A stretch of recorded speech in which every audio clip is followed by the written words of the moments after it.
Good afternoon, Fantasy Bay. Mike Williams here with another Week 5 game preview, and we're going to be going over the Texans versus Chiefs. Let's get it started. All right, so the over-under for this game is 55. The spread is -4 Chiefs. Now, it was, when it came out, -8.5 for Chiefs, but they came to their senses because there's no way Chiefs are blowing them out with a banged-up Mahomes. Anyways, so we have... It's a 1 o'clock game. It's going to be going on Sunday. And let's get it started. Started with the quarterback. Deshaun Watson had himself a game. He had 51 fantasy points, 426 yards, 5 passing touchdowns. That's what I'm talking about. He looks great. He's actually been up and down the last few weeks, but overall, averaging 26.8 fantasy points a week. Love it. He's had 4 rushes for 47 yards. That's one thing that differentiates him from the other quarterbacks. He has his legs. He definitely can bust out of the pocket and run. We've seen him run for 70-plus yards before. He is a real threat. So, love Deshaun Watson.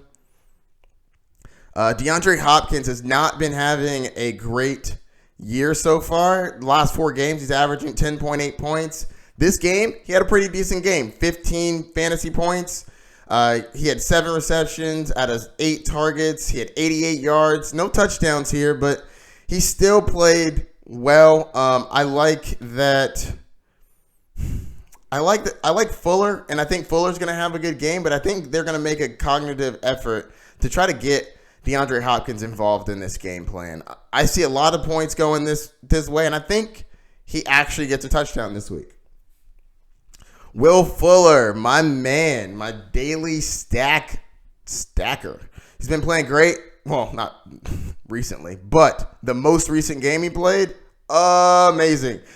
53 fantasy points. Love that. 14 receptions off of 16 targets. That's the thing he was lacking before. And now, if he could continue, not even 14, maybe give him 8 to 10, I think Will Fuller is going to be a threat downfield for the rest of the season, and I'm sticking him in my lineup. You're crazy not to play him.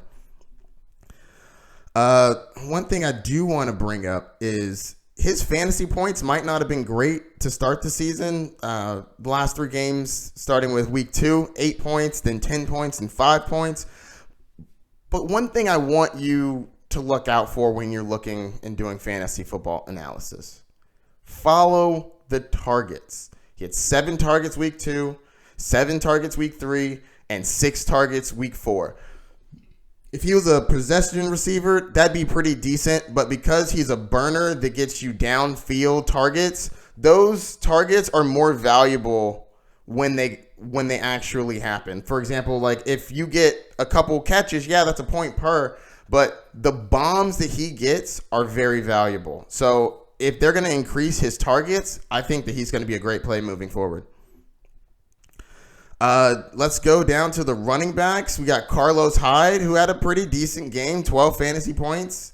He didn't do anything in the air, no catches, but 1 target. But he had 21 rush attempts for 60 yards and a touchdown. You like that. The Chiefs are not good against the running backs, so I believe that he should have a good game.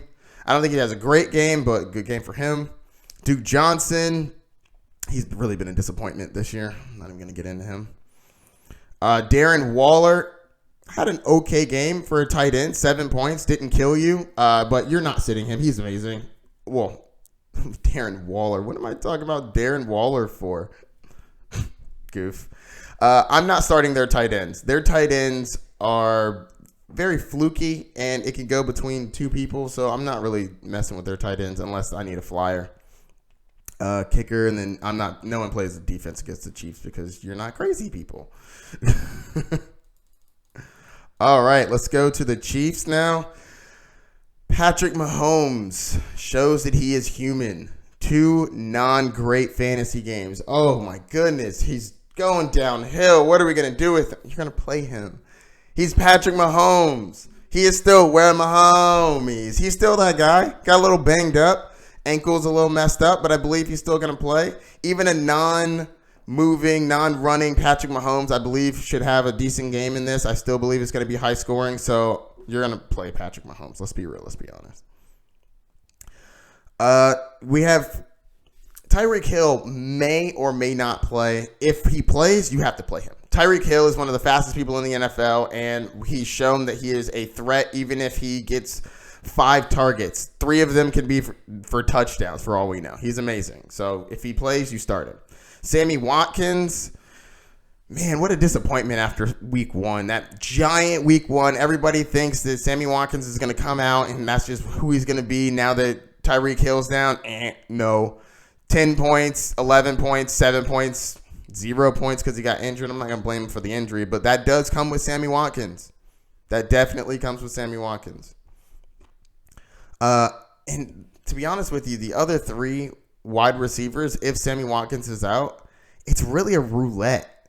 Any one of them can have a 60-yard touchdown. So it's not the worst thing in the world if you want to play them, but I will caution you to not expect guaranteed work out of any of them. I believe if Tyreek Hill comes back, though, the person that you want to look to is Demarcus Robinson. I believe Mecole Hardman does kind of the same sort of things that Tyreek Hill would do, so I believe his role diminishes, but Demarcus Robinson, I believe, continues to have a decent role in a high-powered offense. Oh, goodness. Damian Williams. Damian. The running backs didn't have a great game for the Chiefs, but moving forward, I believe both of them have better games ahead of them. I think that Damian Williams is going to start having better games moving forward. He just came back from the injury. I believe he'll be able to run on the Texans, and if not run, he'll definitely be able to catch the ball. LaShawn McCoy, a lot of people are freaking out about LaShawn McCoy. He only had 3 points. He fumbled, and it looked like after that he kind of got benched. I'm not worried about him long term. He's still LaShawn McCoy. I don't think that holds the same weight as it did previously, but I do believe he still has talent and he still has value on a high-powered offense, so I'm keeping him, and I believe he could be a flex play in a high-scoring game. Travis Kelce is amazing. You're going to start him. Even though he didn't have the greatest of games, 11 fantasy points, you're going to start him. Kicker, great, and I'm not starting their defense. So that is going to be it, Fantasy Bay. If you have any questions, hit me up. Check me out. Check out the rest of my videos for game previews. I'll be here every week. Fantasy Bay, Mike Williams, I'm out.